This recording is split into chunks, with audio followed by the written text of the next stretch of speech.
Van Dyke throwing for the first time. Quick hitter. Here's Colby Young. Check out the speed. Colby Young is gone. Touchdown, Hurricanes. Shot out of a cannon to start this third quarter. Right back to Fletcher. Runs through it. Touchdown, Hurricanes. Here's Henry Paris Jr. Breaks a tackle into the end zone. Touchdown, Hurricanes.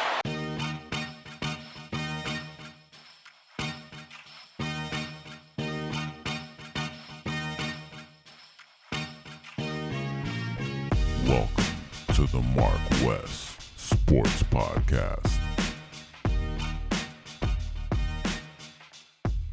So before we jump into that, I want to talk about the Canes, and I'm gonna give it to you. You feel me? Because again, like Marcus say, when he need information on the Miami Dolphins and the Heat, he gonna come to me.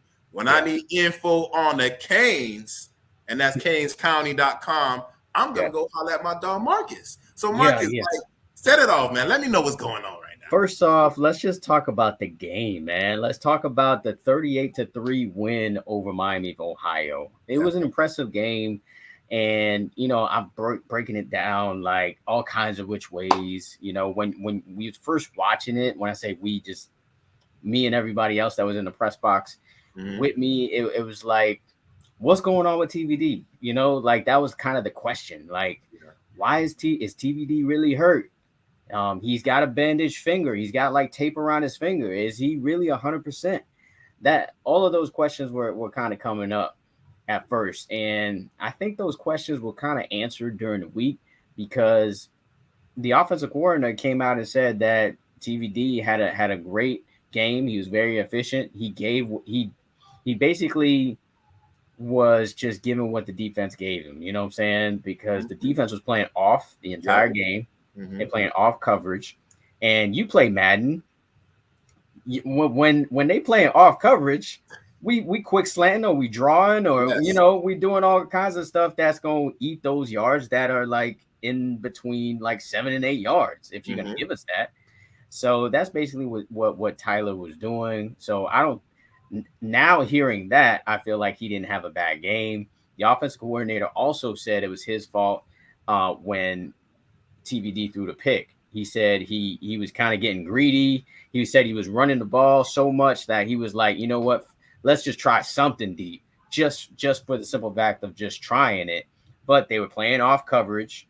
But at the same time, I think TVD's got to see that guy. He just didn't see Buddy. He didn't see Buddy at all in the picture. He was playing a zone. He was playing in that soft zone, and he just dropped back. He saw the ball. He locked in on Jacoby George the whole time, who was running like a corner route.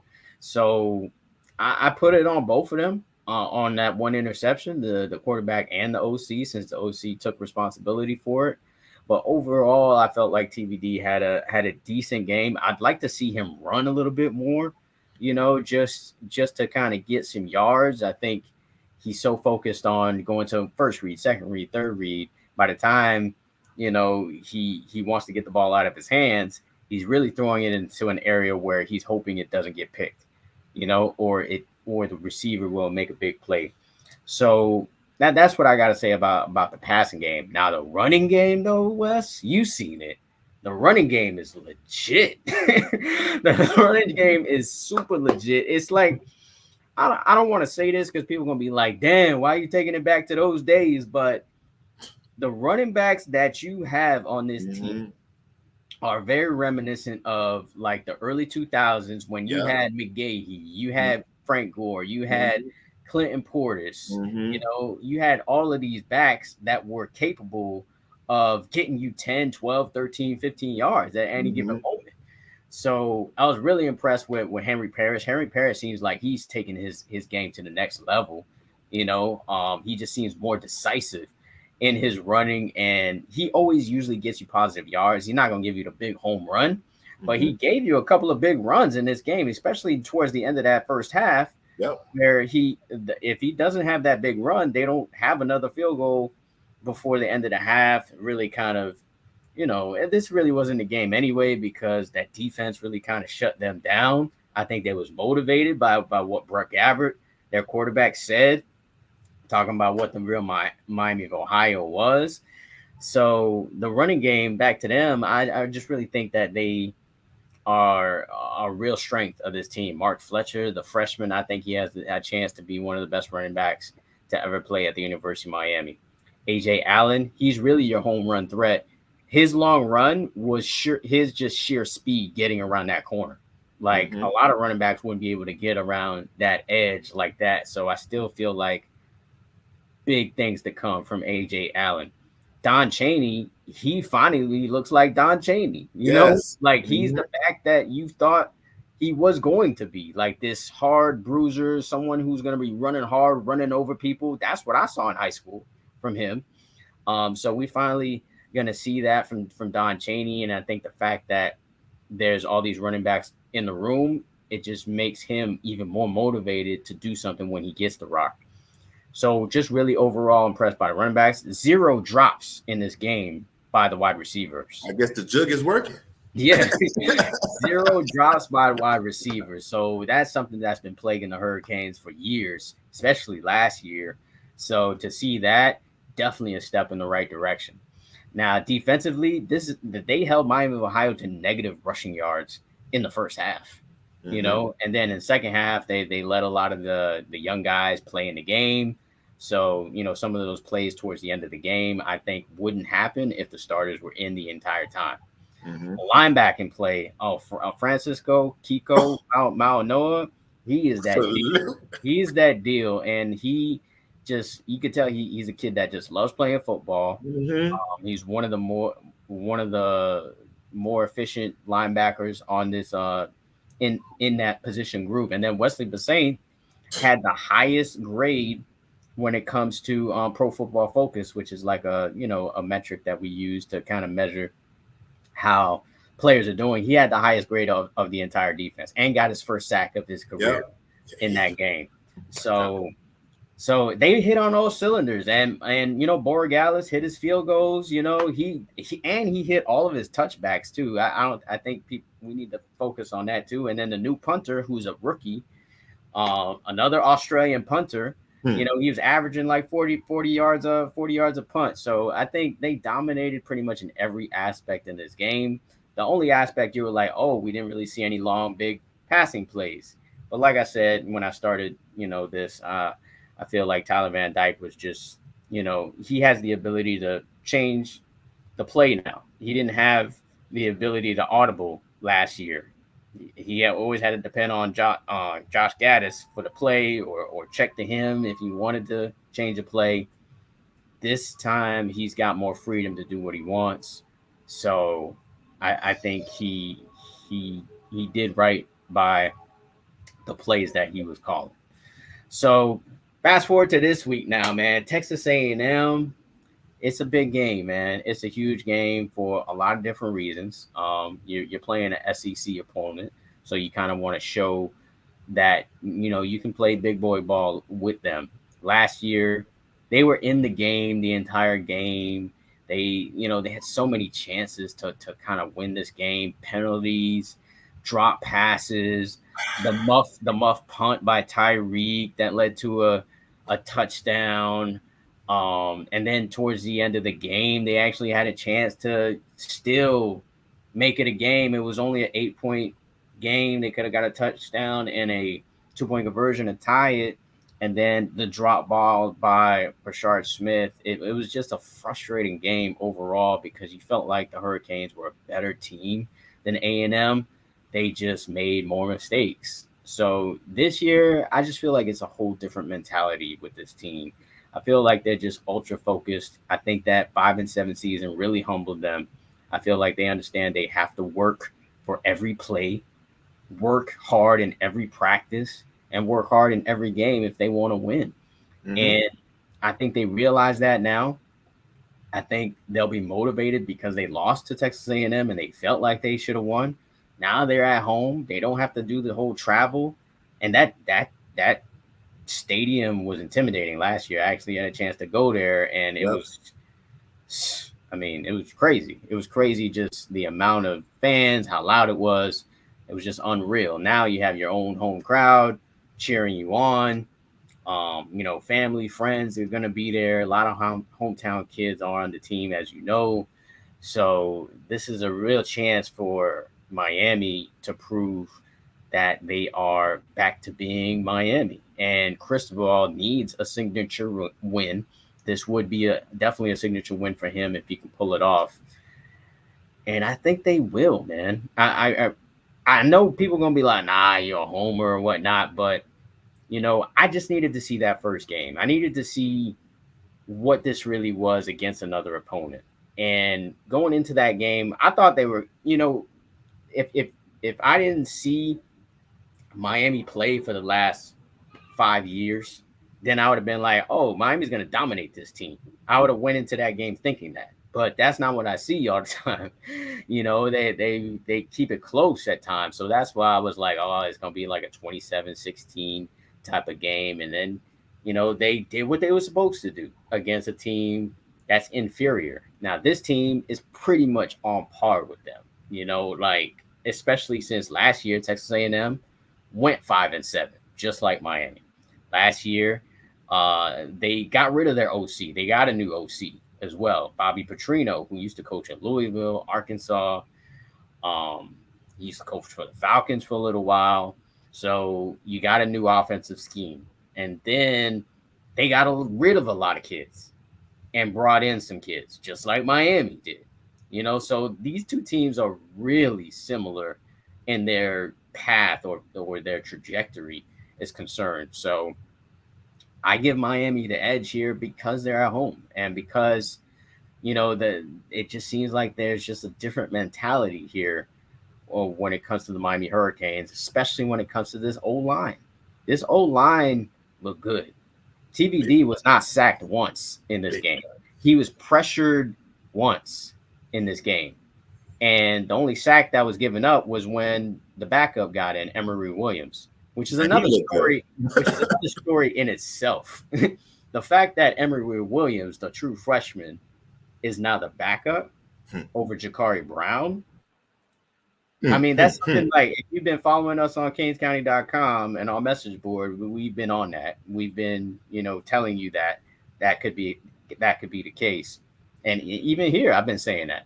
Yeah. I've been saying that Jakari Brown, hasn't been looking good. Emory Williams looks like a freshman, but still looks a little bit better than Jakari Brown. So that was the only sack given up, and I think it was only like a 1-yard loss anyway. Mm-hmm. So and he tried to run, so yeah, that's why it was a sack. Yeah, so I think overall that offensive line is so much improved.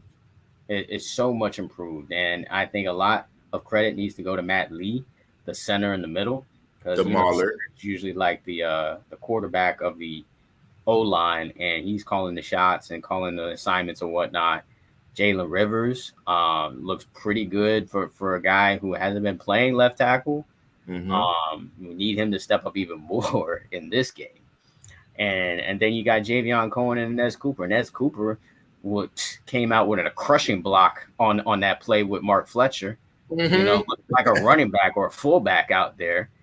And Matt Lee too. Matt Lee was out there pulling, for blocks. So this is an athletic offensive line. I'm still concerned about the depth of it. They lose 1-2 guys. I'm gonna be hurt about it. But overall, I feel really good about Miami going into this game. I think the crowd, despite what you're hearing and seeing about this crowd not going to be a sellout or whatever, I don't think it really matters. As long as you got the 50,000 in there that's really there for the Hurricanes, which are really the true fans, it's gonna be loud enough. It's gonna be a great atmosphere for the Miami Hurricanes. So I think that is going to play a factor, and I think they get their first turnover of the year as well. And so yeah, that's all I got pretty much for the Hurricanes. For more, of course, go to CanesCounty.com. I'm working on a story now, just talking about how it's not really about revenge. Oh, I got to point this out too. What's up? Shamar Stewart. I don't know if you remember. Yeah. Shamar Stewart is a player that Miami was, neck and neck with Texas A&M in recruiting. Mm-hmm. 5-star from Pace down here. He ended up choosing Texas A&M, and they talked to him during the week, and he was like, "Oh, I know they want revenge, but that's not gonna happen." I still got a good amount of friends on the team, but come Saturday, we ain't friends no more. I mean, how much do you draw from that film from last year? Oh, nah, they're a completely different team. I know it. They've been working hard all offseason. I just know how hard they've been working. I know they want to get their revenge on us after last year, but it ain't gonna happen this year. Maybe some other time, but not this time. Oh, I've been thinking about this since last year when the season schedule came out. What have you seen from Tyler Van Dyke on film? Man, when he gets hot, he's hot. You know, we just got to get him off his game. We got to hit him a couple times, toss him around a couple times, get in his face. But we're going to be good. Trust me, we're going to be good. I'm like, why are you adding bullet board? I mean, that's good. It's great. You know, you just added bullet board material for the Miami Hurricanes. He's like, oh, but that's not going to happen. I'm like, oh, okay, we're going to see that. For a player that's not even a starter, he's a rotational player on the D line. I mean, he could have been starting if he was in Miami. Yeah, maybe. Oh, I don't know. I don't think he would actually. With this D line that Miami's got, I don't think he'd start over like a Nigel Lee Kelly or a Akeem Mesidor or something like that, you know. So we'll see. We'll see how it's going down. I just got the visitors list. Okay. The official visitors list from. Oh shit! And then Gene responded back with 500 for the bet. You feel me? I try to tell you, boy. Let's go, man. We gonna be raped, boy. He gonna get raped this year with that money. He's taking that money, everything that he got, boy. If it's the Dolphins, if it's the Canes, if it's the Heat, I wonder if his ass bet hockey too, boy. Like, let me take some of that too, boy. Come on, man. But yeah, man.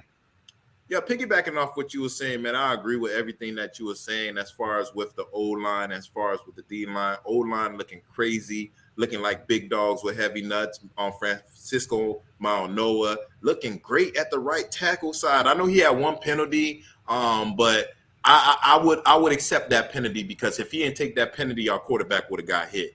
It was something like he was trying to pancake him, but it didn't work out the way he wanted. I think he didn't have the leverage, and he just wound up taking that holding call, which was perfectly fine because, again, like what you were saying, if you got TVD supposedly injured with some type of injury, I don't need anything happening against a mediocre team. And, yes, we are the real Miami. Now, in regards to the running backs, hold up. With the 4 horsemen, like wrestling, we got the 4 horsemen in the backfield, boy. We got Arn Anderson, Ric Flair. We got everybody back there.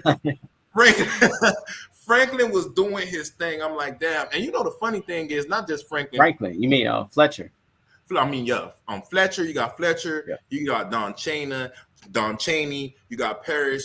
And you got, Allen. Allen was balling, man. From my understanding, he was supposedly like one of the best running backs on, if not the best running back on the actual team. If you're talking about Franklin, we know he's going to eventually be the best. I mean, why do I keep saying Franklin? Because Franklin was on the team last year. Okay.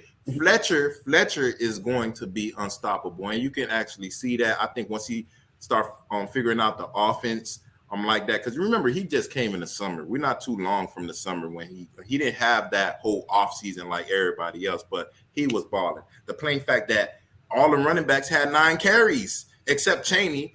He had 8. All of them had 9 carries, and all of them was balling out. It's like what it was back in the G when everybody was fighting for their position. Yeah, you may be the number 1 running back right now, but next week you're probably not going to be that if you slack off. And this is the type of competitiveness that we want on the University of Miami, on the D-line, O-line. I mean, the wide receivers was looking great. There was one that was looking crazy. His name started with an 8, Horton. You was looking like, why are you on the team? I'm like, come on, man. Of course you're going to fall. Of course you're going to fall. Of course you're going to drop the pass. Of course you not drop the pass, but be close to the pass and can't catch the ball. I agree with you on Horton, though. Like, he was one of the weakest links, I would say, probably on the receiving front. Rashard Smith, and you kind of want to see more from him as well. I think he had 1 catch for 0 yards, but on a positive note, you saw Nathaniel Joseph, Ray Joseph, the freshman, get a catch, get his first college football catch, and you saw Riley Williams as well get his first career catch as well. So it was good to see those young guys get out there at the end of the game and just be productive. And what you didn't see was a lot of tight end play at all. You didn't see Cam McCormick. He was doing great blocking, but he didn't catch any footballs. Elijah Arroyo didn't dress for this game. Hopefully he will be for this game Saturday against Texas A&M. I actually asked Coach Cristobal personally about Arroyo, and he said it's basically a game time decision. There's progress. Cristobal loves to use that word, progress, and there is some progress with his rehab, but not sure if he's going to play. Probably that what's disappointing is Jaleel Skinner. The fact that he is not taking the next step, apparently, in his development. The sophomore 4-star out of IMG Academy. Miami flipped this guy from Bama. So you already know he's legit. And he has yet to really kind of make an impact. He was kind of a no-show during the scrimmage. And it would seem that he would have his opportunities, being that Elijah Arroyo has been, coming back from injury. So that's kind of like the disappointing, I guess, aspect of this team thus far. There weren't any other disappointing aspects, though, to be honest. Damari Brown, freshman, did get burned a little bit on a play, but that's something that kind of usually happens. I liked what I saw from Jaden Davis. Okay, so you back now. Yeah, of course. I don't know what's going on right now with this power situation. This brightest day outside. There's no storm. Of course, this want to happen. This is the thing. That's when people are hating, because every time it seems like we're recording, we're talking about the University of Miami, the power go out. Yeah, I was just talking a little bit about the DBs and just kind of talking about their play. To Corey Couch, he did miss a tackle on one play where he was just kind of over pursuing a little bit. But I think overall, he was one of the highest graded players when it comes to Pro Football Focus.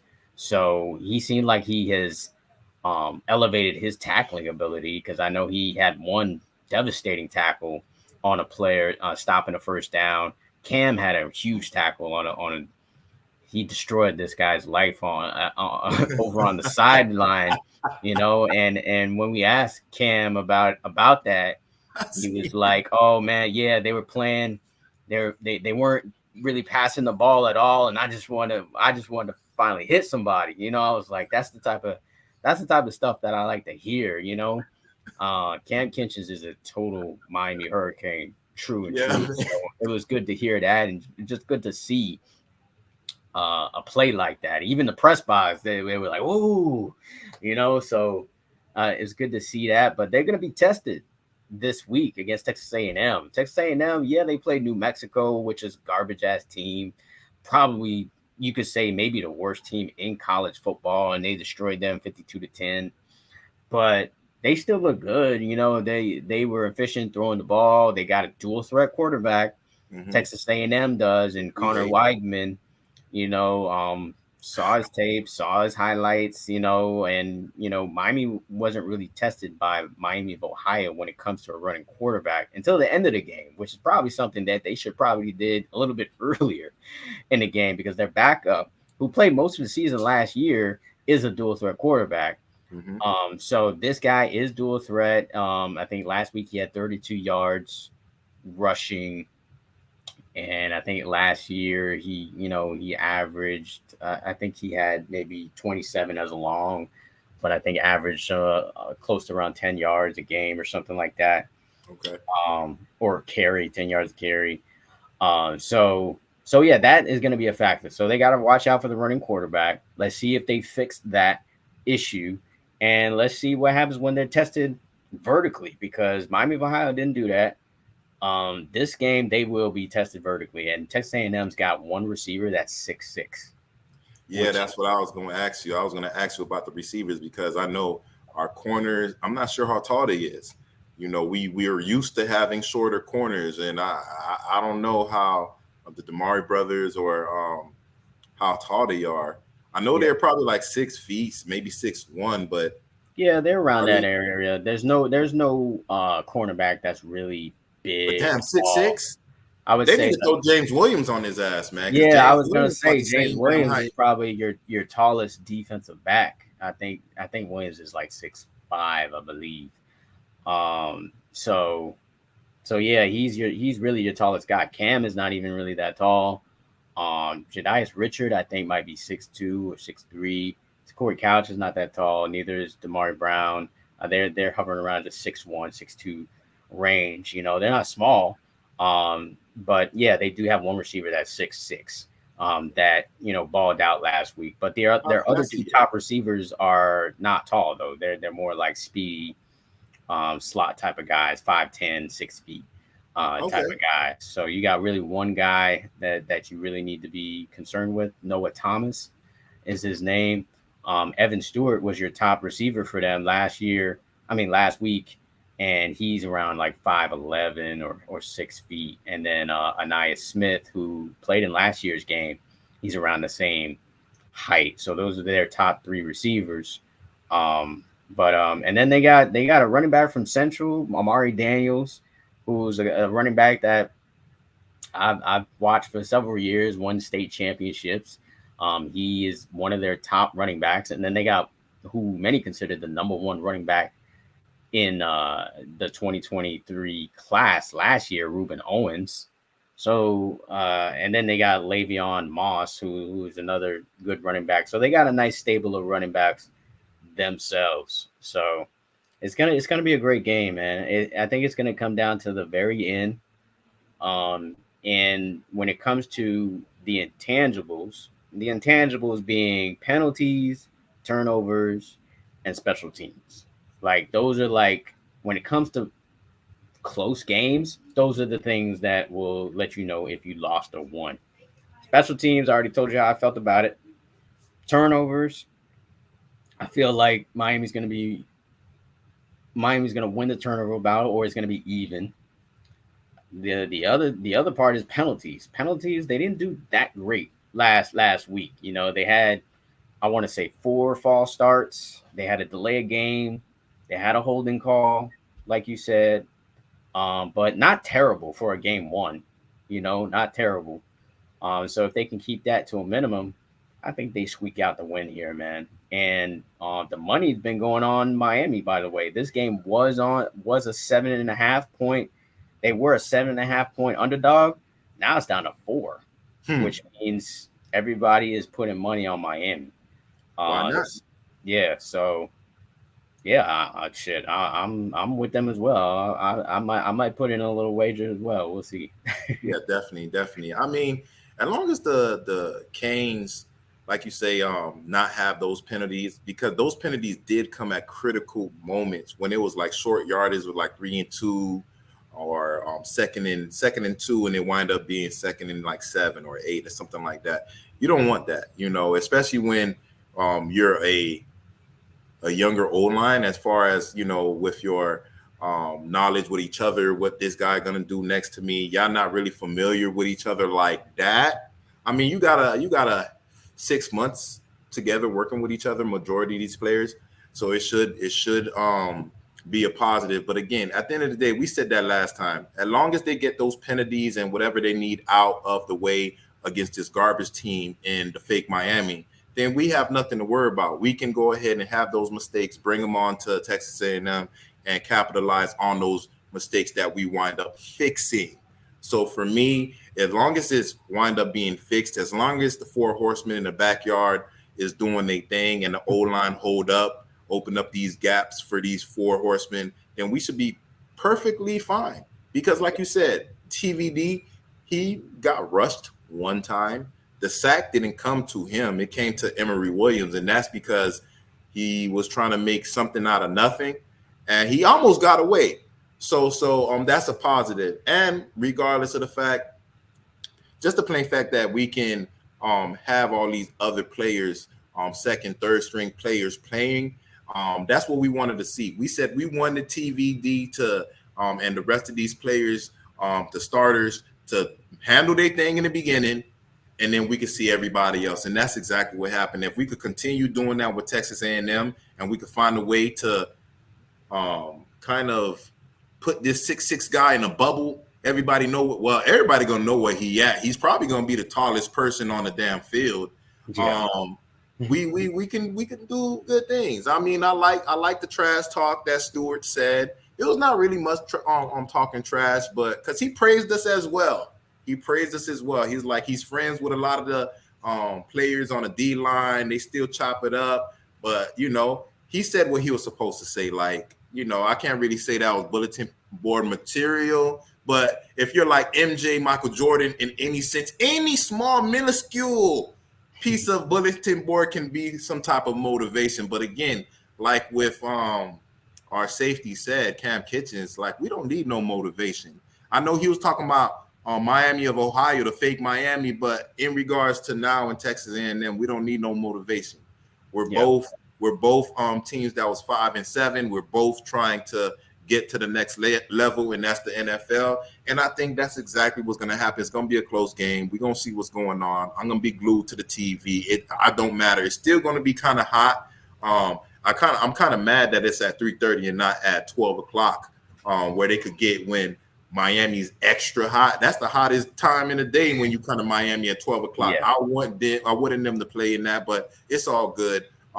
I want to beat them, and I would just want to shut everybody else the way Deion Sanders was shutting everybody else, and he was holding his receipts about all these people in the media that was talking trash and saying, oh, this, that, and the other, we're going to lose, we're going to do this, that, and the other. I mean, we got Coach Cristobal. He's not Deion, but he's doing the same exact thing. He's doing the same thing, and he's just doing it at a below the radar level, and that's how we want it. You already know. Everybody know they do not like Miami because of the beaches, the women, and the weather. Of course, we got to throw that in, and this is going to be another reason why they're not going to like us, because again, we have the Miami Heat about to go ahead and possibly get Damian Lillard. We got Messi over here doing his thing, causing a mess in the MLB. And if the Canes to go ahead and do their thing, like what they've been showing us last week, and continue on, man, I don't see nothing but positive things for the University of Miami and Mario Cristobal. So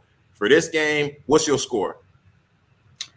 I feel like this game can go like either way as far as like total score. I feel like it could be a high scoring game or it could be a low scoring game. It could be a medium scoring game. It's really no telling, because both offenses probably can score at a rapid pace, and both offenses might get shut down by the defense. So I'm gonna say it's more somewhere in the middle. So I'm gonna say 30-27. Okay, 30-27, field goal. If it's a field goal, then regardless, I know you're gonna do your thing, and we're gonna win. But he's motivated too, because he missed 2 field goals in the last matchup against Texas A&M. More motivation. Keep watching that thing on repeat. Keep watching it on repeat. And he told us that he could hit a 70-yarder too. He told us that. Yeah. Yo, he told us that he could hit a 70-yarder. The luck is already on his side, because the field goal last week had hit the field goal, and it still went in. Normally when you got somebody that's kicking the field goal and it hit the upright, it normally goes out and it went in. So that's a perfect thing. But yeah, my score for the game, I would say 22-28. I know 22 is an odd number. You're like, how do you get that number? But I'm just saying 21-22-28. I think that the Canes gonna hold it down. I think we got a lot more to prove, because regardless, we both got the 5-7 record. It seemed like Miami still get more hell in the media. I mean, they're giving Jimbo and his squad a lot more leeway. Like, it's like you got in trouble in class, but it's okay. we got the call home from our parents. You feel me? And I think that the Miami the Canes are gonna go ahead and be a little bit more motivated to shut everybody up. Again, Borregales with the field goals that he missed out on last year. And I think just, Stewart, that little bulletin board on material, it should have been somebody else that said something. Again, I don't think it was too much bulletin board material because he was praising us as well. But again, I think anything is a positive thing. And we'll see what goes on. 22-28, Canes win this and shut everybody up. All right. What else is good, man? Well, before, let me talk about my dog Messi a little bit, you know, just so I can talk about it. I mean, he's still doing his thing. I mean, Inter Miami still has a chance to make the playoffs, which is crazy. It would be like a crazy run to go from worst to the playoffs.